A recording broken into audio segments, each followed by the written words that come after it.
Cabin mate 24 hours study hall and work space mobile app download చేసుకుని ఇప్పుడే మీ cabin book చేసుకోండి. నమస్తే, నేను Keshav. Welcome to Suman TV. Bharat పాకిస్తాన్ల మధ్య ఉద్రిక్తతలు చల్లారుతున్నటువంటి సంకేతాలు కనిపిస్తున్నాయి. కాల్పుల విరమణ తర్వాత భారతదేశ సరిహద్దుల్లో కొంత ప్రశాంత వాతావరణం నెలకొని ఉంది. కానీ పాకిస్తాన్లో మాత్రం ఇప్పటికీ విధ్వంసం జరిగిన చోట్ల ఎక్కడైతే దాడి జరిగిందో ఆ ప్రాంతాల్లో ఇంకా ఉద్రిక్తమైనటువంటి పరిస్థితులు కనిపిస్తున్నాయి. దీనికి అనేక కారణాలు వినిపిస్తున్నాయి.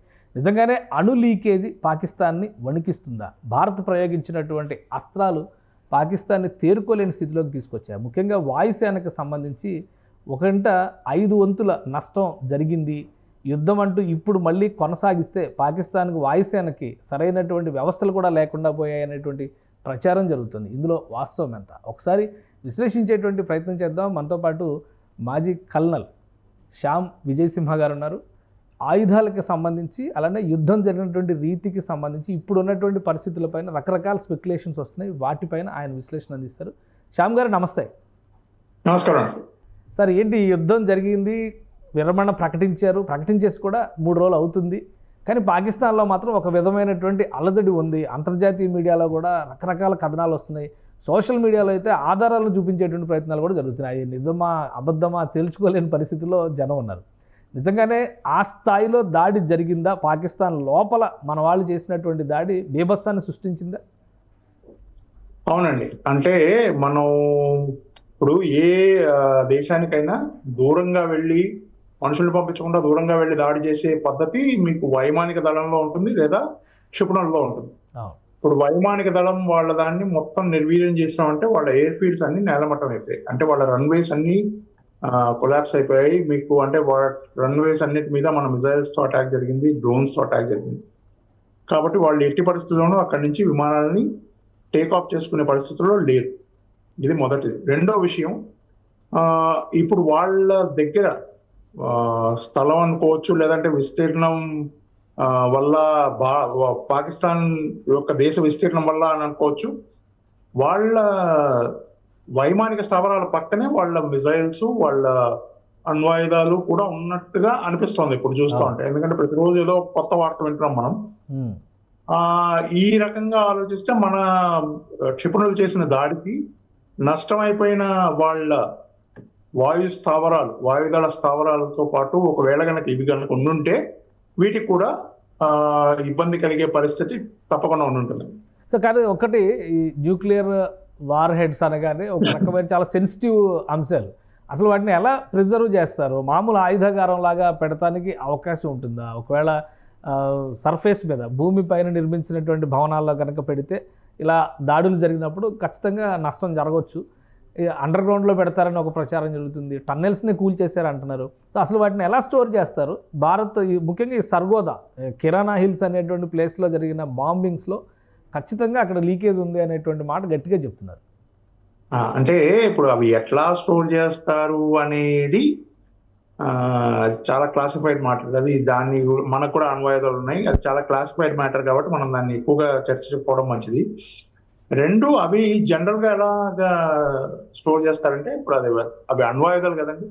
అందుకని వాటి నుంచి వచ్చే రేడియేషన్ కానీ లీకేజీలు కానీ ఉండకుండా, అంటే ఒకవేళ ఏమైనా చిన్న మొత్తంగా ఏమైనా ఎక్కడైనా జరిగినా ఉన్నా అవి బయటకి వచ్చి చుట్టుపక్కల ఉన్న ప్రదేశాన్ని ప్రభావితం చేయకుండా ఉండేట్టుగా కట్టదిట్టాలు తీసుకుంటారు. దానికి సంబంధించిన పరిస్థితుల్లో కొన్ని భూమి లోపల పెట్టచ్చు, కొన్ని ఒకవేళ పైన ఉన్నా కూడా ఇప్పుడు మీరు చెప్పినట్టుగా కొండ ప్రాంతాల్లో వాటిల్లో పెడతారు. సో దట్ ఏమవుతుందంటే మీకు ఆ చుట్టుపక్కల ఒకవేళ ఏమైనా రేడియేషన్ వచ్చినా అది దానికి మాత్రమే పరిమితం అవుతుంది, పక్కన పాకదు. ఓకే.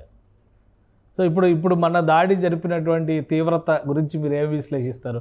బ్రహ్మోస్ క్షిపణి గురించి మాట్లాడుతున్నారు. అలానే మనం వేసినటువంటి క్షిపణులు బీభత్సాన్ని సృష్టించాయి. అక్కడ 20% వాయుసేనకు సంబంధించినటువంటి ఆస్తులు, విమానాలు కూడా F-16లు డ్యామేజ్ అయ్యాయి అంటున్నారు. అలానే చైనా సప్లైడ్ వెపన్స్ డ్యామేజ్ అయినాయి అంటున్నారు. సో దీనిలో వాస్తవం ఉందా ఏమైనా? ఎయిర్ వైస్ మార్షల్ తన మీటింగ్ లో, తన బ్రీఫింగ్ లో చెప్పింది ఏంటంటే extensive damage cause to their air fields as well as the runways అని చెప్పారు. అంటే ఆ ఫొటోస్ కూడా చూపించారు మనకి. ఏదో ఇట్లా అయింది బికాస్ వాళ్ళ బేసెస్ అన్ని వాళ్ళు ఏం చేశారంటే వాళ్ళు ఈ ఉగ్రవాద స్థావరాలకు పక్కన పెట్టుకున్నారు. కాబట్టి వాటిని వీళ్ళు మన వాళ్ళు ఉగ్రవాద స్థావరాలను కొట్టిన తర్వాత జరిగిన డ్రోన్ అటాక్లు, మన మీద జరిగిన డ్రోన్ అటాక్లకి ప్రతిదాడిగా మనం చేసిన దాంట్లో ఎక్కడెక్కడ ఈ డ్రోన్స్ బేసెస్ ఉన్నాయి, ఎక్కడెక్కడ ఎయిర్ బేసెస్ ఉన్నాయి, వాటన్నిటిని కొట్టారు. లాస్ పర్సంటేజ్ కనుక మనం ఆలోచిస్తే ఎంత పర్సంటేజ్ లో మనం కొట్టామంటే ఎంత శాతం మనం కొట్టగలిగాం అనే దాంట్లో చూస్తే మీరు చెప్పినట్టు 20% అని మనం అనుకుంటున్నాం, అంతకంటే ఎక్కువే జరిగింది. 20% కంటే ఎక్కువే జరిగింది. చాలా దారుణంగా దెబ్బతిన్నాయి వీళ్ళ వాయుదళం స్థావరాలని. రైట్ సార్, క్షిపణి దాడుల తర్వాత జరిగినటువంటి పరిస్థితులు ఇప్పుడున్న పాకిస్తాన్లో ఇప్పటికీ కూడా సోషల్ మీడియాలో వస్తున్నటువంటి దృశ్యాలు ఇంకా తేరుకోనటువంటి స్థితి ఉంది అంటున్నారు.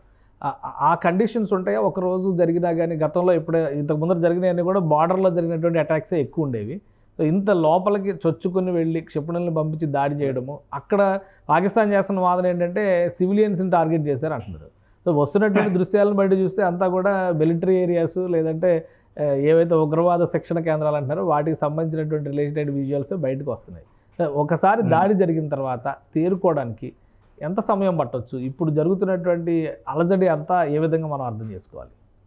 పాకిస్తాన్కి అసలు దాడి జరిగిన తర్వాత వాళ్ళు కోలుకునే పరిస్థితి లేదు నిజానికి. అందుకనే నేను మీకు ముందు నుంచి చెప్తున్నాను, వాళ్ళకి సెకండ్ స్ట్రైక్ కేపబిలిటీ లేదు. ఓకే, మనం ఒకవేళ దాడి చేసి వాళ్ళది ఏదైనా కూల్ చేస్తే వాళ్ళు మళ్ళీ తేరుకుని కొట్టడానికి వాళ్ళకు కనీసం తక్కువ సంవత్సరం 2 సంవత్సరాలు పడుతుంది.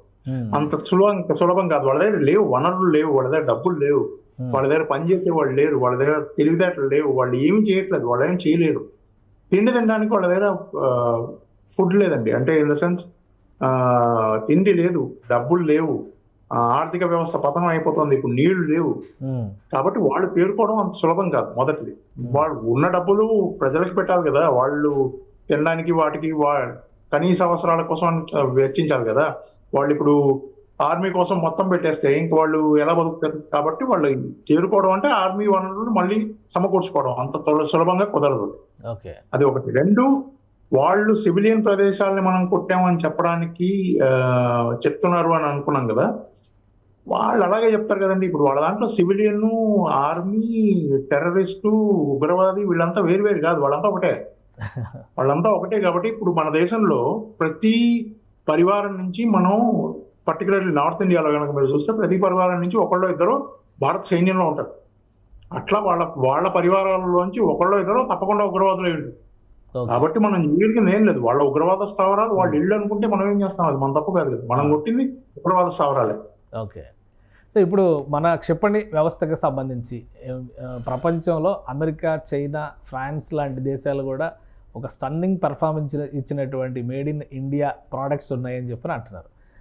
ఏంటి అంత గొప్పతనం ఏంటి మన క్షిపణులకి సంబంధించి? కంప్లీట్ ఇండిజినస్ కింద దీన్ని క్లెయిమ్ చేయడానికి అవకాశం ఉందా? ఇప్పుడు చాలా రకాల మిసైల్స్ మనం వాడాము, అంటే అది ఎయిర్ డిఫెన్స్ కోసం మనం వాడాము. అందులో లేయర్లుగా ఉంటాయండి, అంటే పొరలుగా ఉంటాయి. కొన్ని దూరంగా వెళ్ళి కొడతాయి, కొన్ని మధ్యంతర డిస్టెన్స్ లో కొడతాయి, కొన్ని షార్ట్ డిస్టెన్స్ చాలా తక్కువ దూరంలో కొడతాయి. ఇప్పుడు మన దగ్గర ఈ వీటన్నిటిని లేయర్ లాగా ఫామ్ చేసి ఒకదాని మీద ఒకటి, ఒక డిస్టెన్స్ తర్వాత ఒక డిస్టెన్స్ ని ఓవర్లాప్ చేస్తూ ఉంటాం, ఒకదాని మీద ఒకటి పెడుతూ ఉంటాం. ఆ క్రమంలో చూస్తే మనది కొత్తగా ఇప్పుడు బయటికి పేరు వచ్చింది ఏంటంటే ఆకాష్ తీర్. అది దాని గురించి ఎక్కువగా మాట్లాడుతున్నారు. ఆకాష్ తీర్ వచ్చి ఇది సెల్ఫ్ ఆటోమేటెడ్, సెల్ఫ్ ప్రొపెల్డ్, అంటే వాటే అది ఎక్కడ పడితే అక్కడ మనం తీసుకెళ్లి దాన్ని నిలబెట్టి మనం ఫైర్ చేయొచ్చు. అది ఇంకోటి ఏంటంటే షార్ట్ డిస్టెన్స్, ఎక్కువ దూరం పోకుండా చాలా దగ్గర డిస్టెన్స్ లో 18 కిలోమీటర్లు 20 కిలోమీటర్ల దూరంలో కూడా కొట్టగలదు. ప్రెసిషన్ గైడెడ్ మిసైల్, అది పర్ఫెక్ట్ ప్రెసిషన్ లో వెళ్ళి కొట్టేస్తుంది. ప్లస్ దానికి ఏంటంటే అది radar integrated, air force integrated, air command integrated, surveillance రడార్స్ integrated. So దీనికోసం వెనకాల నిలబడి ఒకటి కొట్టాల్సిన అవసరం ఉంది. దానికి ఎట్లా ఉంటుందంటే, మీరు చేస్తున్న పని మీద వాడు అక్కడి నుంచి వస్తుంది, వాళ్ళ దగ్గర నుంచి ఒక మిసైల్ లాంచ్ అయిందంటే ఆ మిసైల్ సెన్సర్స్ ని ఇది పట్టుకుంటుంది. అది ఎప్పుడు రైజ్ అవ్వగానే ఇది పట్టుకుంటుంది. విత్ ఇన్ 1 minute రియాక్ట్ అవుతుంది అన్నమాట. 1 నిమిషం లోపల అది రియాక్ట్ అవుతుంది. ఇది మన BEL చేశారు, భారత్ ఎలక్ట్రానిక్స్ లిమిటెడ్ వాళ్ళు చేశారు. సో కాబట్టి మనం ఏంటంటే ఇది మనం స్వదేశంలో తయారు చేసుకున్నది, మేడ్ ఇన్ ఇండియా అని చెప్పుకోవాలి. ప్లస్ ఇది స్టన్నింగ్. BEL అంటే మామూలుగా మనకి ఇప్పుడు డిఫెన్స్ మెకానిజం అంతా కూడా DRDO అనే పేరే వినిపిస్తుంది. సో వెపన్స్ తయారు చేయడంలో BEL కూడా, భారత్ హెవీ ఎలక్ట్రికల్స్ లిమిటెడ్ ఇప్పుడు అది భారత్ మనం- ఎలక్ట్రికల్స్ లిమిటెడ్. ఎస్. సో ఇప్పుడు ఏంటంటే ఇందులో మనం ప్రపంచం అంతా మనల్ని ఎందుకంత ఉత్కంఠంగా చూస్తుందంటే మనం తయారు చేసుకుంది ఒక బాణంలాగా వెళ్ళి, అందుకే దాని పేరు కూడా చూడండి, ఆకాశ్ తీర్ అని. ఆ తీర్ అంటే బాణం. ఓకే. అది బాణంలాగా వెళ్ళి ఒక్క చోట కూడా ఇంచు కూడా మిస్ అవ్వకుండా, అంటే ఇప్పుడు ఏమవుతుందంటే రియల్ టైం వార్ సినారియోని చూపిస్తాయి దాని రడార్. ఓకే. అంటే ఎగ్జాక్ట్ గా ఆ మూమెంట్ లో ఇప్పుడు 10 గంటల 9 నిమిషాలకి ఒక మిజైల్ కనుక అక్కడి నుంచి అయినా లేస్తే 10 గంటల 9 నిమిషాల తర్వాత 10 గంటల 11 నిమిషాలకి ఎక్కడ ఉంది అన్నది కూడా మనకు చూపిస్తుంది. ఓకే. చూపించి ఆ ప్రదేశంలో అది కొట్టినప్పుడు దాని రియల్ హిట్ కూడా చూపిస్తున్నాం.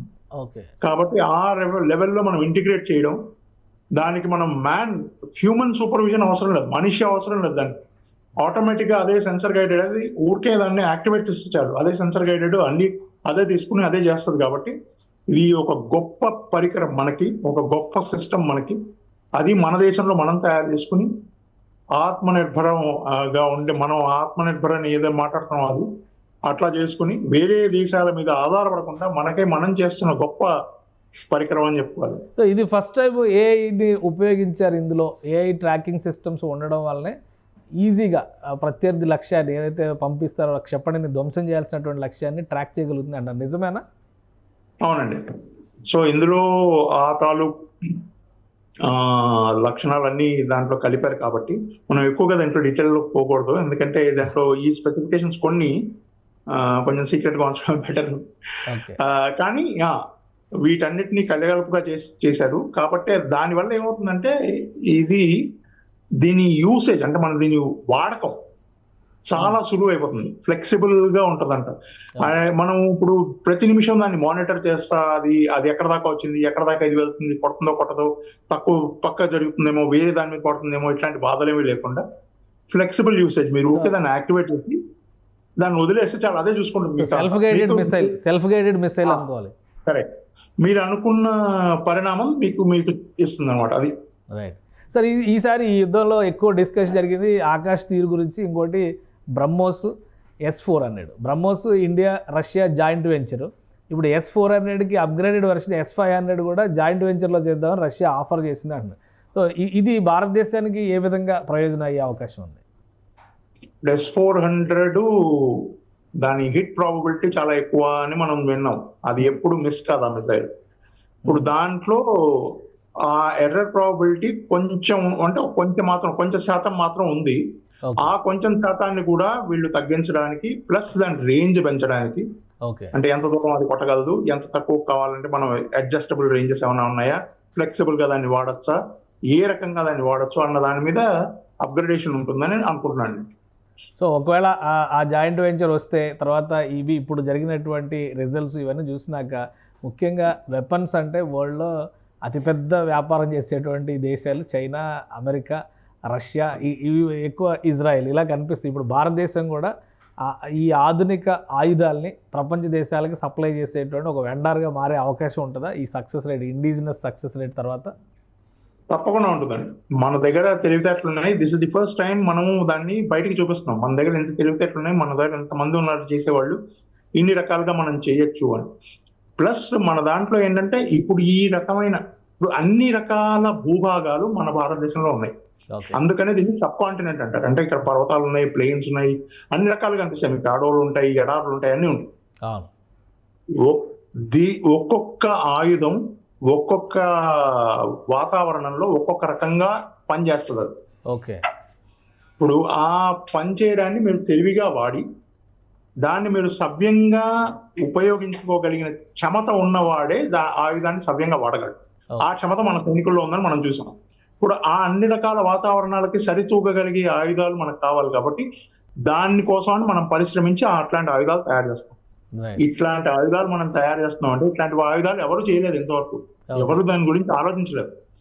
ఇది మనం మొదటిసారిగా మనం చేస్తున్నాం కాబట్టి ఈ ఆయుధాలకు ఎక్కువ గిరాకీ ఉండే అవకాశం చాలా ఉంది. రైట్. సరే, ఇంకా పాకిస్తాన్ ఇష్యూకి వస్తే ఈ కాల్పుల విరమణ తర్వాత అంతా శాంతి మంత్రం, జరిగిన నష్టాలను దృష్టిలో పెట్టుకొని చూస్తే పాకిస్తాన్ ఇంకా తోక జాడించడానికి అవకాశం లేదని అనుకోవచ్చా? ఇంకా నమ్మదగినటువంటి అంశాలు ఏవి లేవు అనుకోవడానికి ఉందా ఛాన్స్? పాకిస్తాన్ యుద్ధం గురించి అయితే ఆలోచించదండి. యుద్ధం దానికి చేసేంత దమ్ము లేదు, చేయలేదు, దానికి వనరులు కూడా లేవు దాని దగ్గర. ఓకే. కానీ ఉగ్రవాదం ఆపేస్తుందా అనేది క్వశ్చన్ మార్క్. అది పెద్ద ప్రశ్నార్థకమైన ప్రశ్నార్థకమైన సమస్య అది. వాళ్ళు ఉగ్రవాదాన్ని ఆపుతారా అంటే ఇందులో రెండు విషయాలు. ఒకటి ఏంటంటే వాళ్ళు ఆపాలనుకున్నా వాళ్ళు ఆపలేరు, ఎందుకంటే ఆ ఉగ్రవాదులు వీళ్ళ కంట్రోల్లో లేరు, వీళ్ళు కంట్రోల్ చేయలేరు. ఓకే. రెండు, వాళ్ళకి ఇంకా వేరే దారి లేదు. ఇప్పుడు భారతదేశం మీద వాళ్ళు మీ ప్రతీకారం తీర్చుకోవాలనుకున్నా, వాళ్ళు ఏమన్నా చేయాలనుకున్నా, ఎక్కడైనా కొంచెం అశాంతిని క్రియేట్ చేయాలనుకున్నా వాళ్ళ దగ్గర ఇంకా వేరే ఏం లేదు ఉగ్రవాదంతో. కాబట్టి ఇంటర్నల్ ఇష్యూస్ చూస్తే కూడా ఇప్పుడు బలూచిస్తాన్ ఆల్రెడీ వాళ్ళు రిపబ్లిక్ ఆఫ్ బలూచిస్తాన్ అంటున్నారు. అటు ఉత్తరాదిన పాకిస్తాన్ ఉత్తర భాగంలో కూడా సేమ్ ఫఖ్తూనిస్తాన్ అనేటువంటి చర్చ నడుస్తుంది. ఈ అంతర్గత సమస్యలతో పోరాటం చేస్తుందా, లేదా భారత్ను మళ్ళీ బూచిగా చూపించి వాళ్ళని ఎమోషన్స్ని రెచ్చగొట్టేటువంటి అవకాశాలు ఉంటాయా?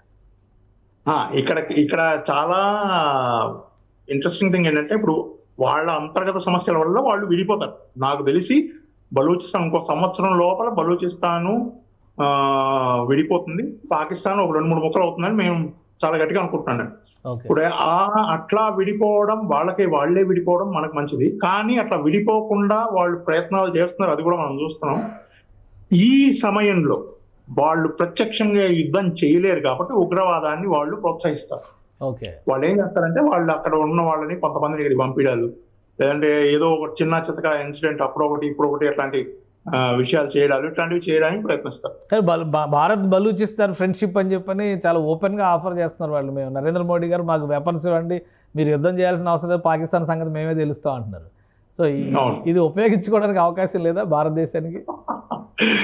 అంటే ఇప్పుడు దాన్ని మనం అంతవరకు ఆ ప్రకటన వరకు వదిలేద్దామండి. దాని గురించి మన దేశం ఇంకా నిర్దిష్టంగా ఏం చెప్పలేదు, చూద్దాం ఏం జరుగుతుందో. Right sir, thank you sir విశ్లేషణ అందించినందుకు.